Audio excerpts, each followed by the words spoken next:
One of the problems with the tribal view of history and politics is that people assume that everybody on one side is innocent, everybody on the other side is guilty of whatever they want. And the reality is that there's a much more nuanced division of right and wrong.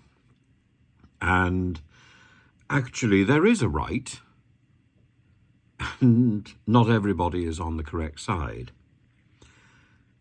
In the case of the Horizon scandal, there are definitely questions that Keir Starmer has to answer. There are definitely questions that the Prime Minister has to answer for his approval of so many Fujitsu contracts after 2019, when the government knew that there was a problem, knew absolutely, beyond incontrovertible proof, because of legal judgments, that there was a serious problem with the Horizon software. So we need to know, why did Rishi Sunak okay the continuing relationship? Was it because there were senior Westminster politicians who were married to people involved in the Fujitsu administration? Was it because of something else? Was it because there simply isn't anybody else available to produce the sort of software and the sort of technology that Fujitsu provides? What was the hold Fujitsu has over our government and over our systems? So that's number one. So the fact that Farage and Anderson are asking questions and saying, "Oh, Keir Starmer Keir Starmer and Ed Davey must answer questions. There are things they must say." Well, yes, there are. Absolutely. Absolutely. And Sunak. My point about Anderson and Farage is they're leaping on a bandwagon.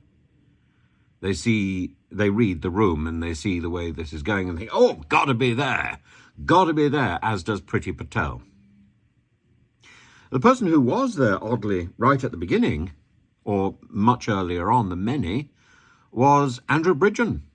Andrew Bridgen, again, not somebody I particularly care for at all, but he was absolutely right. He was the MP in Colville, and he was talking about Michael Ruskin, who was the person who went to the Fujitsu offices, and he saw, it was in the program, it was in the Mr. Bates versus the Postmaster program. He saw the evidence of Fujitsu messing around, the IT engineers secretly altering the accounts of sub-postmasters in Horizon. And when the managers at Fujitsu realized, as Bridgen says, what my constituent had seen, they ejected him from the building and he traveled back to his post office in Ibstock, where his wife Susan was his office manager. The next morning, Mr. and Mrs. Ruskin were subject to an early morning raid by the post office's inspectors, who declared that a £44,000 deficit had appeared on their computer overnight. Criminal convictions resulted. I never believed it was a coincidence that the post office found this massive deficit shortfall on my constituent's computer the same day he uncovered what Fujitsu was doing. When I challenged Fujitsu, it said that Mr. Ruskin had never been on its premises and it had lost the visitor's book for the day in question. My constituents want to know who will be held to account for more than a decade of false incrimination and humiliation suffered by my constituents. And the Post Office Minister, Kevin Hollinrake, has also commented on the coincidence suggested by Mr. Bridgen. And indeed, it's in the drama. And it's fairly obvious in the drama, the conclusions that we're supposed to draw. Mr. Hollinrake has said, "Mr. Ruskin was one of the stars of the show in the dramatization. I'm sorry to hear what happened to him and his wife through the post office's actions. It seems incredibly coincidental that those two things coincided. The visit to Fujitsu, what he discovered at that point, and then what happened the next day in discovering a £44,000 shortfall in his accounts. We all now know that Fujitsu and the post office were able to amend the post office accounts. It seems incredibly coincidental, but also, as I said, brutal and cynical in terms of what might have happened. We should let Sir Win Williams determine exactly what has happened and who is responsible before we judge and blame. I am just as keen as the honourable gentleman to see individuals held to account for what happened in this scandal. But in the meantime, I should add that Mr. Rudkin should be properly compensated.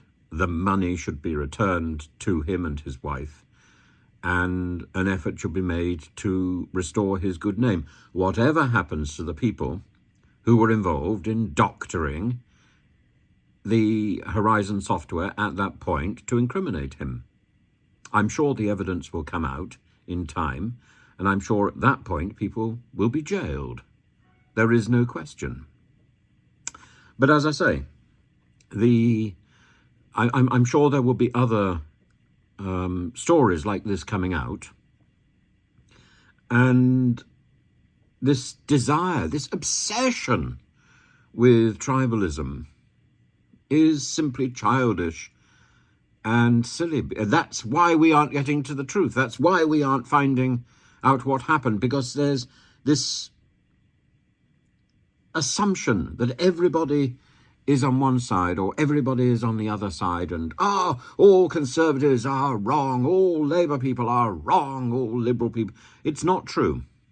It's not true. Most people who enter politics with a desire to do good. It doesn't matter which political party they belong to. And what worries me is that in the process and over the years of belonging to our Parliament, many people who start off with the best intentions get led astray. Some people, of course, absolutely maintain their idealism and don't get corrupted by the ideology or indeed the whips and scorns, the oppressors.